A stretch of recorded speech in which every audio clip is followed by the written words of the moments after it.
Hello guys, Assalamualaikum warahmatullahi wabarakatuh dan salam sejahtera.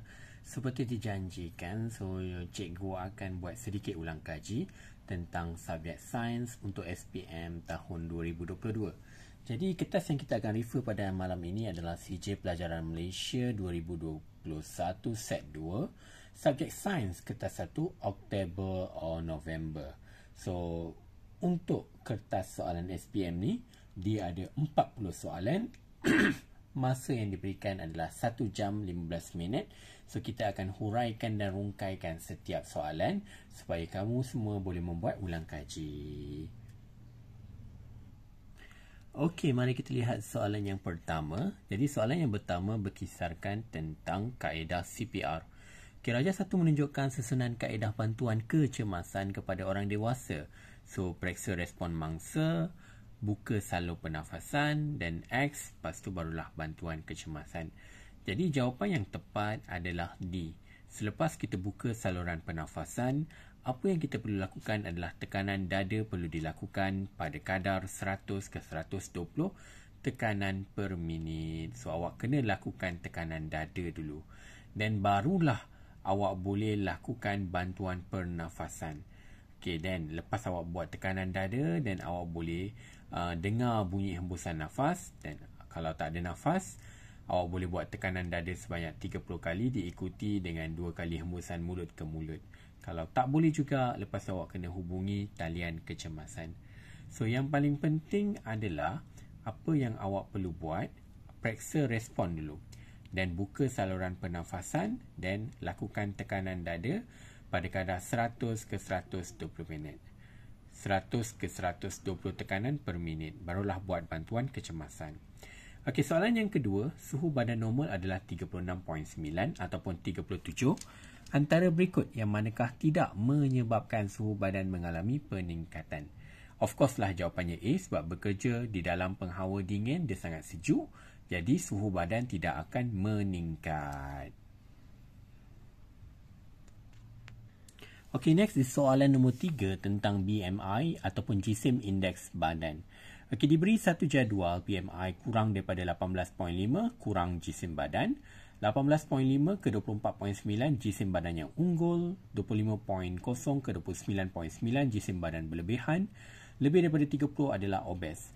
So, soalan dia, Yasmin mempunyai jisim badan 60 kg, ketinggian 160 cm. Jadi antara berikut, kategori manakah Yasmin ini tergolong? So, dia dah bagi formula. BMI sama dengan jisim badan dalam kilo bahagi ketinggian dalam meter kuasa 2. So, apa yang awak perlu buat, awak tukarkan sahaja guna formula. So, berat dia 60, ketinggian dia bagi dalam cm. Awak kena tukar ketinggian ini dalam meter. 160 cm sama dengan 1.6 meter. So, 1.6 kuasa 2 sama dengan 2.56. So, jawapan dia adalah 23.44. 23.44 tergolong dalam jisim badan yang unggul. Jawapannya adalah bola. Okey, soalan nombor 4. Raja 2 menunjukkan dua jenis kenderaan. Kita ada basikal dengan EV, Electrical Vehicle ataupun kenderaan elektrik. Apakah kesan penggunaan kenderaan di dalam rajah di atas dalam usaha melestarikan alam sekitar? Jadi, bila kita guna kenderaan yang tidak membebaskan gas karbon dioksida, karbon monoksida, secara tidak langsung kita dapat mengurangkan gas rumah hijau. So, gas rumah hijau adalah contohnya CO2 ataupun CO. So, kita cakap pasal gas rumah hijau sebab gas ni dia akan terbebas ke udara. Dia akan membentuk satu lapisan. Jadi, bila sinaran matahari itu terkena kepada bumi, bumi akan menjadi lagi panas sebab sinaran tu tak dapat dibebaskan ke angkasa. Sebab apa? Sebab pengumpulan gas rumah hijau ni di atmosfera. So, sebab itulah kalau kita guna basikal, kenderaan elektrik, kita dapat kurangkan gas rumah hijau. Soalan yang kelima, antara berikut yang manakah merupakan langkah yang boleh diambil untuk mengurangkan jejak kaki karbon? Bercakap tentang jejak kaki karbon, apakah jejak kaki karbon? Ataupun dalam bahasa Inggeris dia adalah carbon footprint. So, jejak kaki karbon bermaksud jumlah pelepasan karbon dioksida dari semua aktiviti manusia ataupun entiti lain. Contohnya daripada haiwan, daripada kenderaan, daripada kilang dan lain-lain. So, kita nak total karbon yang terhasil. Itu adalah jejak kaki karbon.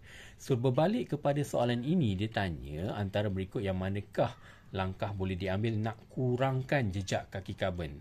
So, langkah dia adalah mengadakan pertandingan yang bertemakan teknologi hijau seperti reka bentuk. Okey, barulah kesedaran dalam diri pelajar tu terhadap jejak kaki karbon akan mendalam dan akan kuranglah jejak kaki karbon tu. Kalau awak buat pembakaran terbuka, makin tinggilah karbon yang dibebaskan. Pertambahan kilang-kilang pun sama, makin tinggi gas karbon dioksida dibebaskan. Perkenalkan model baru kenderaan bermotor juga akan membebaskan gas karbon dioksida. Jadi jawapan yang paling tepat adalah B, mengadakan pertandingan bertemakan teknologi hijau seperti reka bentuk. Okey, next, bercakap tentang soalan nombor 6. Soalan nombor 6 berkisarkan penyataan di bawah menerangkan gejala bagi penyakit akibat mutasi yang dihadapi oleh seseorang individu. Matanya sepet, kerencatan fizikal dan mental, lidah terjelih. So, cikgu nak awak faham, dalam mutasi ni kita belajar ada dua mutasi. Ada mutasi gen dengan mutasi kromosom. Iaitu mutasi gen ni, dia disebabkan oleh perubahan spontan yang berlaku pada gen. Manakala mutasi kromosom, sama ada dia ada ekstra kromosom ataupun kurang kromosom. Okay, so awak ada belajar pasal dua. Bila awak cerita pasal mutasi gen, contohnya, contoh yang paling ketara adalah albino, perubahan dalam struktur gen. Contohnya albinism, albino, manusia yang kulit dia berwarna putih, terlalu putih. So, selain tu anemia, sel darah merah dia berbentuk sabit. So, anemia ni dia cepat pengsan. Sebab apa? Sel yang sabit ni dikurang untuk mengangkut oksigen. Sebab fungsi darah merah ni, hemoglobin, fungsi dia untuk angkut oksigen. Sebab struktur dia yang bulat, yang cantik. So, bila sel dia sabit, so kuranglah kuantiti oksigen yang diangkat. So, dia selalu pengsan orang yang ada anemia ni, kurang darah merah. Dan antara penyakit lain yang disebabkan mutasi gen ialah buta warna. Iaitu tak boleh bezakan warna. Ini juga antara mutasi gen. Ingat, ada 3 yang penting. Yang terakhir, hemofilia, kekurangan platelet. So basically, darah dia kurang untuk beku. Contoh luka sikit, susah nak sihat. Susah nak beku darah dia sebab kurangan platelet. Ini berbahayalah kepada ibu yang mengandung. Takut dia punya kecederaan tu lambat pulih bila berlakunya hemofilia. So kena cek semua ni. Okay, next adalah mutasi kromosom. Bercakap tentang mutasi kromosom, sama ada perubahan pada bilangan kromosom. So, ada banyak perubahan. Contohnya, kalau kita lihat daripada segi jawapan, kehadiran satu kromosom X tambahan membentuk kromosom XXY.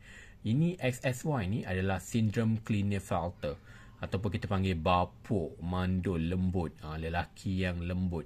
Dia ada ekstra kromosom X.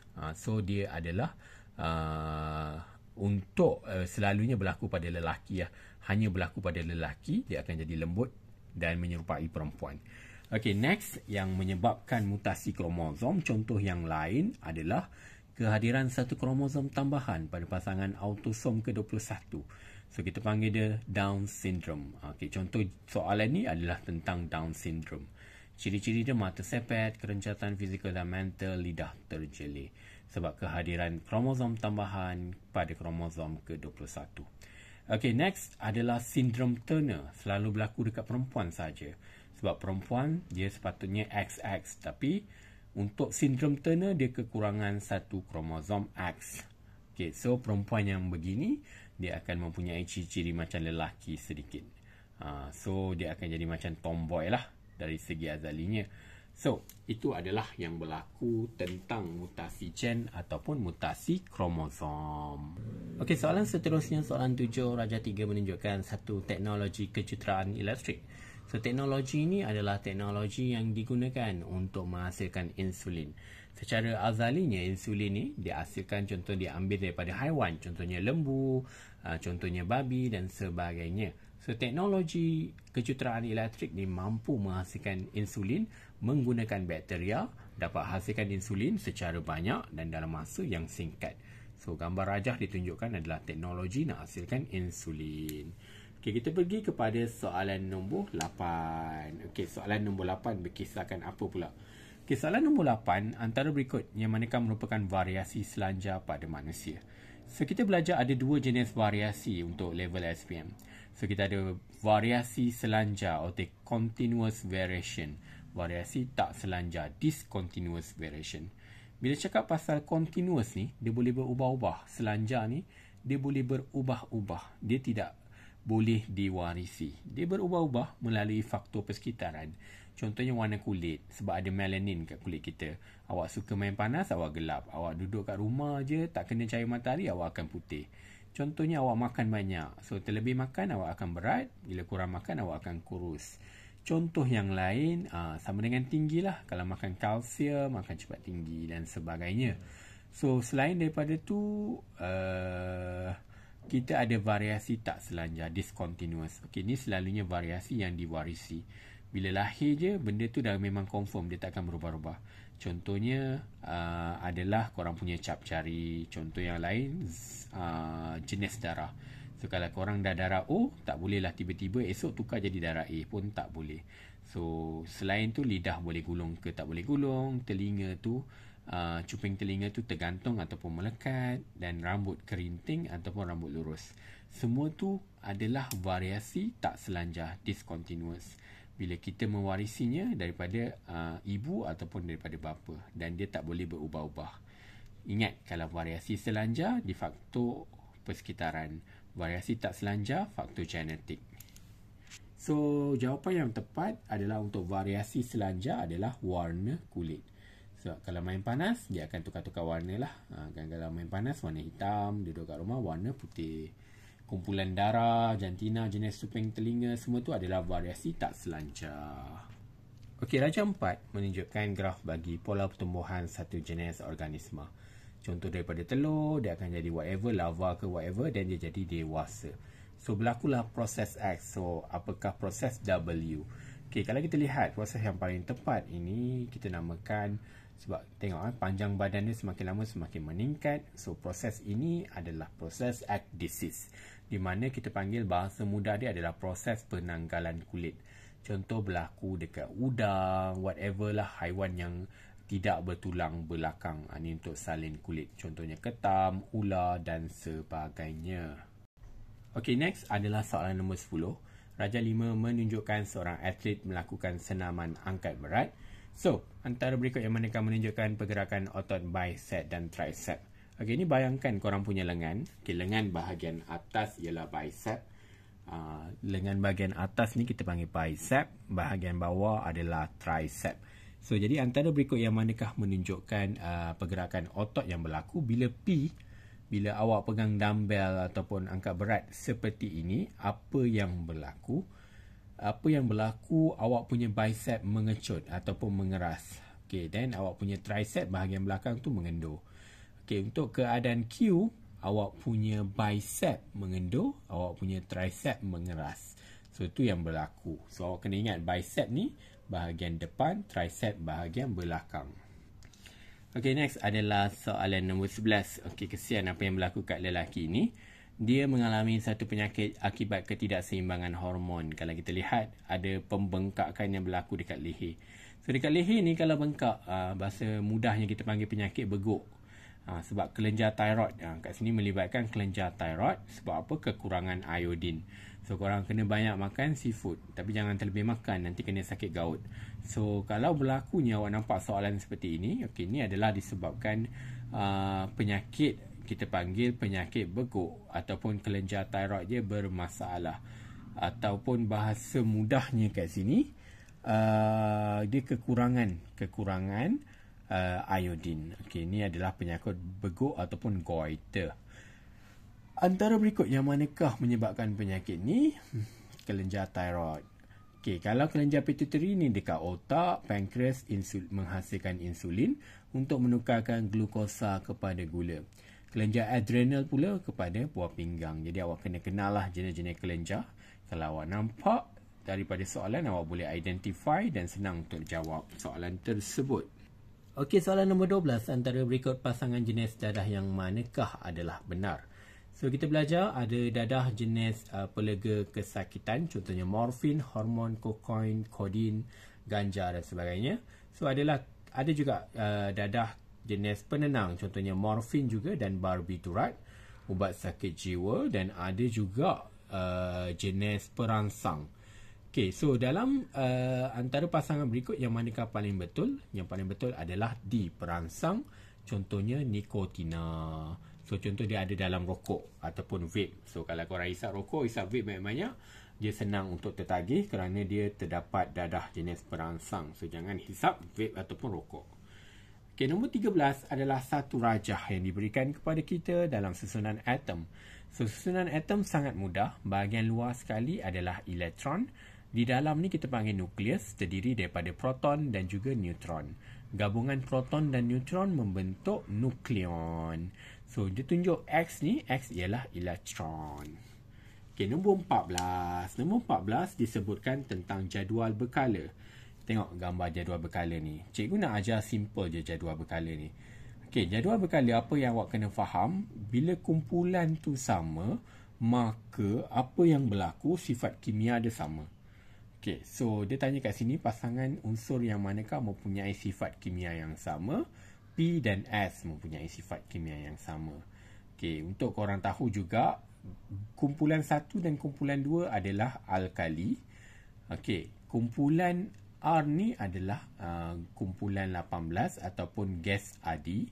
Kumpulan sebelah ada kumpulan 17. Okay, biasanya Q ni adalah kumpulan 13. Dia boleh bertindak sebagai alkali dan juga asid. Okay, jawapan yang betul adalah C, P dan S sebab dia dalam kumpulan yang sama, sifat kimia dia pun sama. Okey, soalan nombor 15. Jadi apa yang berlaku? Seorang petani ingin menggantikan penggunaan baja P. Dia try nak pakai baja Q kerana lebih murah. Namun dia tak pasti sama ada tanaman beliau dapat menyerap baja lagi baik ke tak.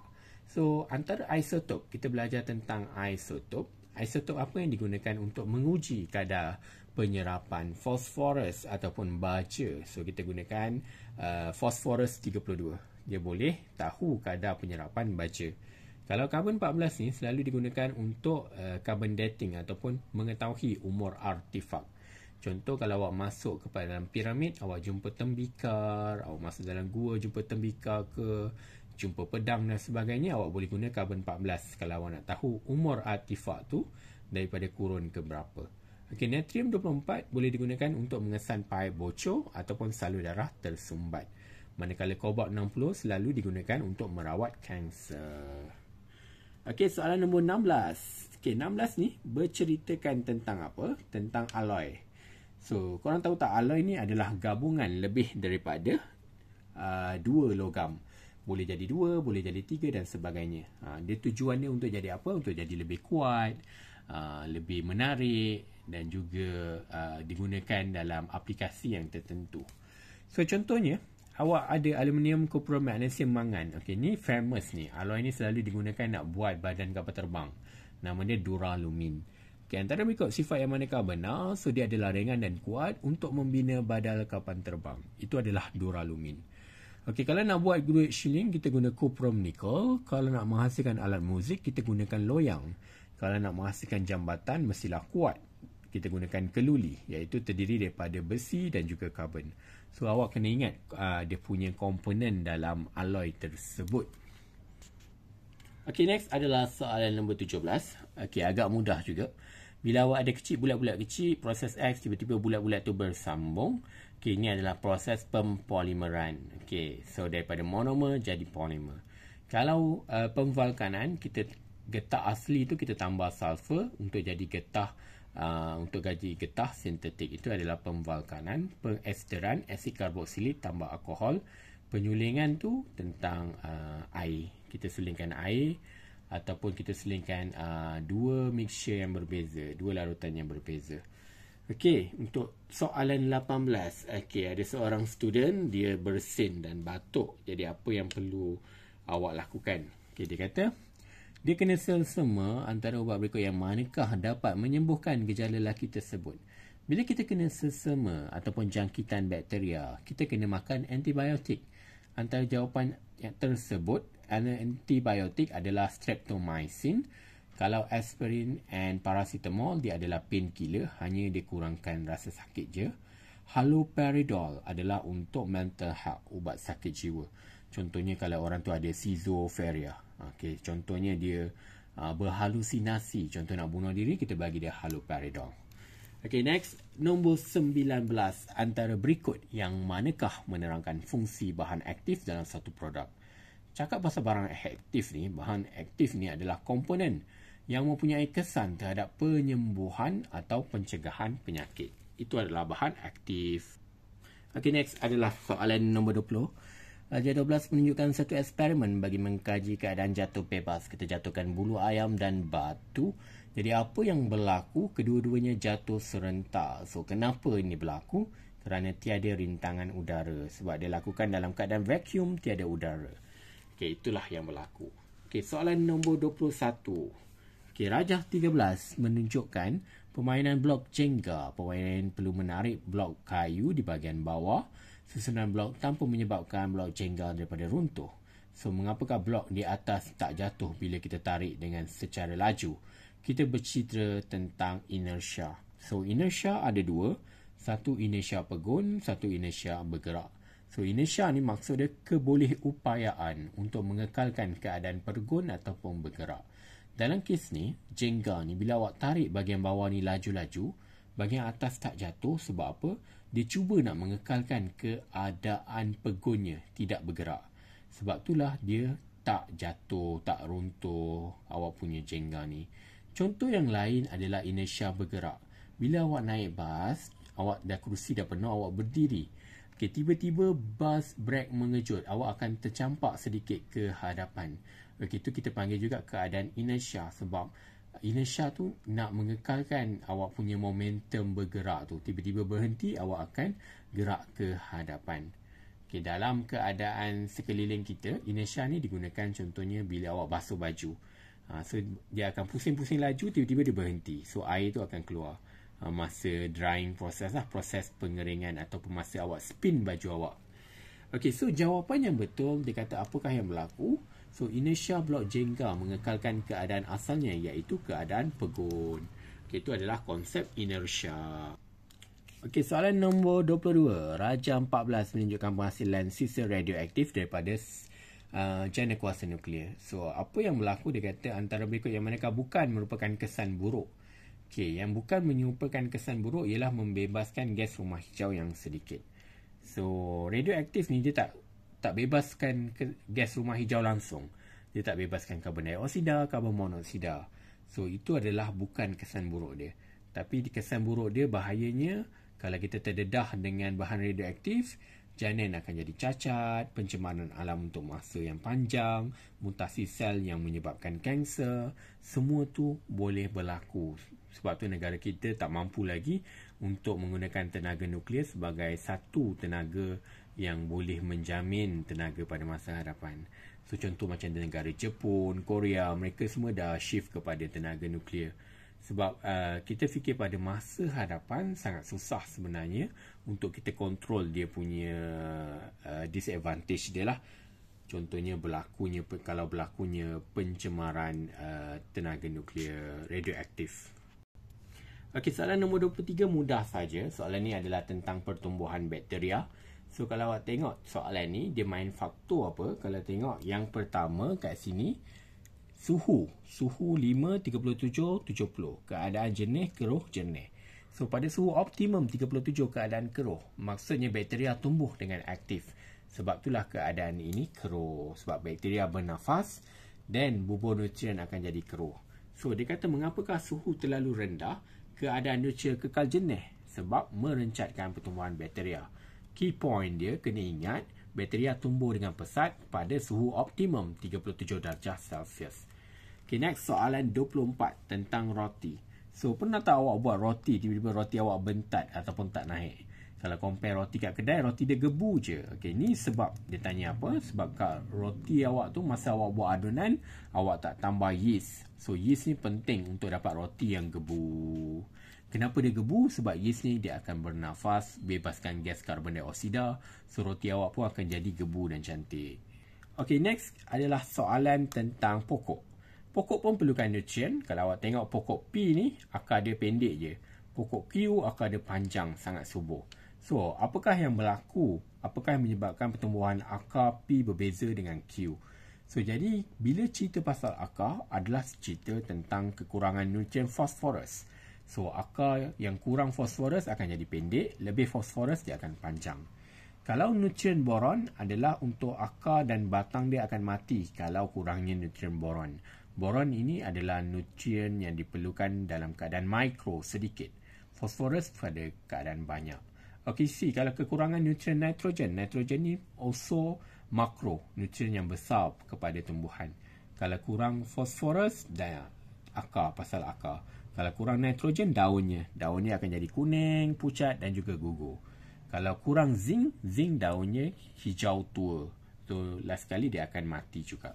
So, penting juga nutrien ni untuk tumbuhan. Okay, soalan 26 menunjukkan satu fenomena alam semula jadi, iaitu letusan gunung berapi. Bagaimanakah fenomena ini membantu mengekalkan keseimbangan nitrogen dalam alam sekitar? Jadi, dia membantu tenaga yang terhasil mengoksidakan nitrogen dalam udara. Kini awak boleh baca bab tentang fenomena alam semula jadi. Okay, next adalah soalan nombor 27. Okay, Rajah 19 menunjukkan graf perubahan kuantiti hasil tindak balas melawan masa. So, kalau awak tengok Y ni cepat dia punya kuantiti hasil tindak balas. X adalah stabil, steady je, slow. So, dia nak tahu kat sini antara berikut yang manakah mewakili X dan Y. So, awak kena tahu Y ni prosesnya sangat cepat. X ni prosesnya adalah slow. So, yang tepat bagi X ni, proses yang slow adalah pengaratan besi. Y, proses yang cepat ialah pembakaran kertas. So, pembakaran kertas dia akan bebaskan karbon dioksida. Fotosintesis oksigen, pengaratan besi karbon dioksida.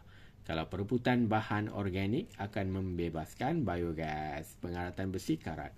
So, kena tahu dia punya hasil dan proses tu berlaku dengan cepat ataupun perlahan. Okay, soalan nombor 28 adalah untuk menunjukkan kadar tindak balas. Okay, ini mudah saja, senang je. Faktor yang dimain kat sini adalah faktor suhu dan faktor luas permukaan. So, kalau suhu awak tahu, suhu je tinggi, suhu je tinggi, kadar tindak balas meningkat kerana tenaga kinetik meningkat. Okay, next, tentang serbuk ataupun ketulan. Serbuk ni, dia punya kadar tindak balas lagi tinggi sebab luas permukaan dia besar. Kalau ketulan, kadar tindak balas dia rendah. Awak ibaratnya, awak ada 100 kilo guli, saiz kecil dengan saiz besar. So, of course lah, guli yang saiz kecil tu boleh masuk lagi banyak dalam satu beaker compare dengan guli yang besar. Okay, itu maksud luas permukaan. Okay, antara set berikut yang manakah menghasilkan kadar tindak balas yang paling tinggi? So, yang paling tinggi adalah A. Sebab dia pakai serbuk, luas permukaan dia tinggi, suhu dia pun paling tinggi, 50 darjah Celsius. So, A yang paling betul. Okey, 29. Okey, 29 adalah tentang satu proses nak hasilkan amonia.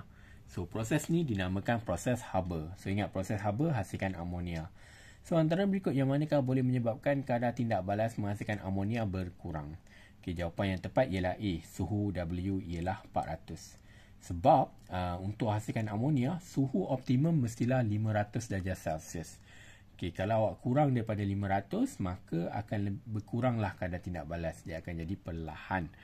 Okay, next.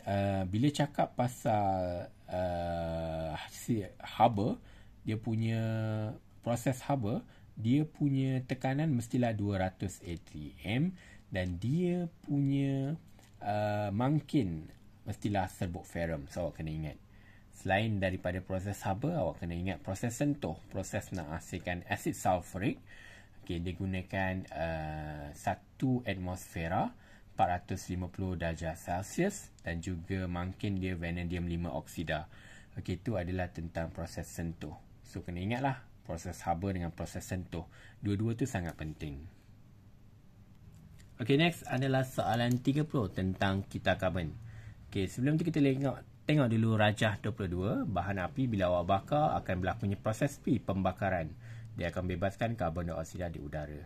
Pokok pula dia perlukan karbon dioksida melalui proses R iaitu fotosintesis. Manakala lembu ni akan bernafas melalui proses respirasi bebaskan karbon dioksida di udara. Antara yang berikut yang manakah menerangkan kepentingan kita karbon? So, yang penting kat sini ialah proses R mengurangkan kandungan karbon dioksida. So, betul. Sebab proses R ialah fotosintesis. Fotosintesis dia gunakan karbon dioksida, dia hasilkan oksigen.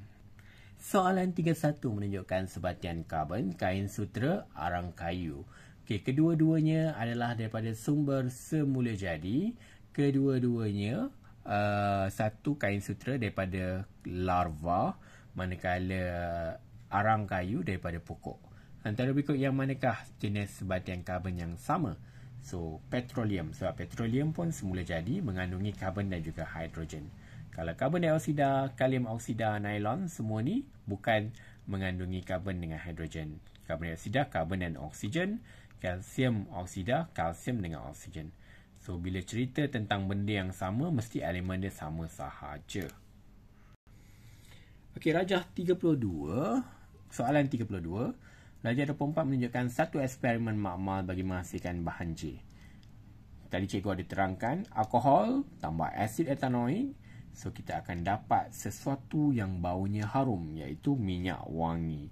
So, ingat, alkohol tambah asid karboksilik dapat ester yang berbau wangi, iaitu minyak wangi. Okey, next soalan 33. Rajah 25 menunjukkan beberapa jenis makanan, mentega, keju, daging merah. So, kita belajar tentang lemak. Lemak terbahagi kepada dua, lemak tepu dan tak tepu. Lemak tepu daripada haiwan, tak tepu daripada tumbuhan. So, yang ditunjukkan ini adalah lemak tepu. Kolesterol dia tinggi itu daripada haiwan. So, antara berikut yang manakah benar mengenai jenis lemak yang boleh ditemui? So, yang paling benar ialah kandungan kolesterol dia sangat tinggi. Okey, 34 tentang kelapa sawit. Sebab Malaysia banyak kelapa sawit, soalan kelapa sawit confirm akan keluar. Okey, so soalan kelapa sawit diberikan keratan rentas biji kelapa sawit, dia suruh labelkan A, B, C, D, yang manakah menghasilkan kuantiti minyak sawit paling banyak. So, yang paling banyak adalah B, iaitu sabut ataupun mesokarp. Okey, kuantiti minyak adalah paling banyak. Okey, kalau D ni kita panggil dia isi rong ataupun endokarp ataupun isi rong. Kita panggil dia isi rong. Isi rong ni minyak dia paling berkualiti. Okay, so kat luar dia kita ada tempurung ataupun endokarp. So, next kita ada ni dia punya putih je lah, tak ada apa. So, yang paling penting kat sini sabut. Dia menghasilkan minyak paling banyak. Isi rong minyak dia paling berkualiti. So, kena ingat. Okay, soalan 35. Banyak yang dah lupa mungkin, menunjukkan proses penyaduran kunci besi. Okey, proses penyaduran kunci besi. Antara berikut yang manakah merupakan katod dan juga larutan B. Okey, kat sini terbalik ya. Sepatutnya awak kena tahu benda yang paling tepat ialah tengok dia punya bateri ni. Kalau yang pendek ni, pendek, panjang. Pendek, panjang.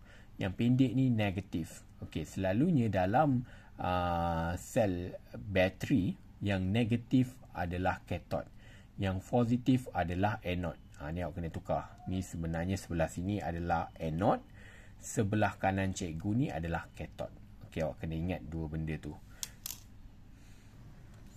Okey, so cikgu dah betulkan kat sini.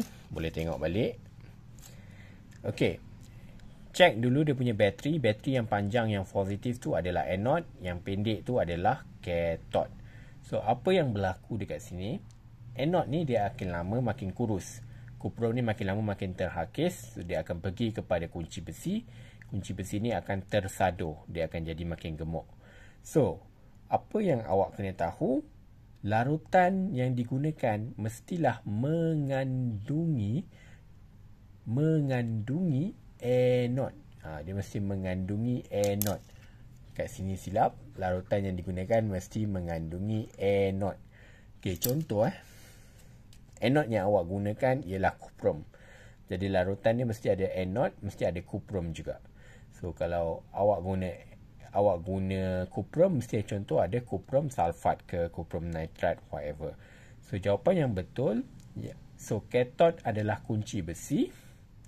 Larutan P ialah larutan kuprom 2 sulfat. Kalau contoh cikgu tak pakai kuprom, cikgu pakai magnesium, larutan dia mestilah magnesium sulfat.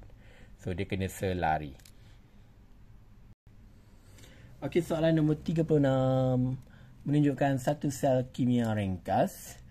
Okay, so kita ada plat kuprum, plat plumbum, celup dalam lemon, mentol menyala. So apa? Kenapa berlaku? Sebab lemon mengandungi elektrolit, iaitu elektron yang bergerak bebas. Sebab itulah mentol boleh menyala. Maksud elektrolit ni, dia ada elektron yang bergerak bebas. Okay, next adalah soalan 37. Okay, soalan ni tricky sikit, kena menghafal sikit. Raja 29 menunjukkan dua sinar cahaya dari satu titik pada objek melalui kanta cembung nifis. Okay, kat sini awak kena belajar menghafal sikit. Kalau U lebih besar daripada 2F ataupun objek lebih besar daripada 2F, contohnya objek di sini lebih besar daripada 2F, so image yang terhasil ialah nyata songsang lebih kecil daripada objek. Okey, kalau objek sama dengan 2F, awak lukis objek dekat sini, so image yang terbentuk adalah nyata songsang sama saiz dengan objek. Okey, kalau objek di antara F dengan 2F dekat sini, so image yang terbentuk adalah nyata songsang lebih besar daripada objek. Kalau objek sama dengan F, dekat sini awak lukis objek awak, image yang terhasil adalah infinity. Okey, so dalam soalan ni, objek berada lebih kurang daripada F, less than F. So, jadi image yang terhasil ialah maya, tegak dan lebih besar daripada objek. So, jawapan yang betul adalah B. Okay, 38. Antara berikut pernyataan berikut yang manakah menerangkan tentang prinsip Pascal. Contohnya kalau tayar kereta awak bocor, awak nak tukar tayar kereta, awak gunakan jet kereta. So, prinsip Pascal ni, tekanan dipindahkan secara seragam dalam bendalih ke semua arah dalam sistem tertutup. Itu maksudnya prinsip Pascal. Okay, soalan 39.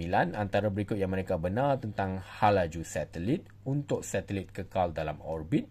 Yang benar ialah semakin tinggi orbit satelit, semakin rendah hala laju satelit. Okay, bab-bab ni pun dah bab-bab yang mudah saja. Okay, dan yang terakhir, sistem penentu sejagat GPS. Okay, dia nak tahu kat sini antara berikut yang manakah adalah format koordinat GPS bagi satu lokasi. So, jawapan yang tepat ialah darjah desimal. Awak tak boleh guna darjah masa dan saat. Sebab sepatutnya darjah minit dan saat ataupun darjah desimal. So, jawapan yang tepat adalah A. Okey, tamatlah kertas peperiksaan. Selamat mengulang kaji. Okey, jangan lupa buat ulang kaji supaya kamu dapat cemerlang dalam SPM. Good luck. Okey, bye.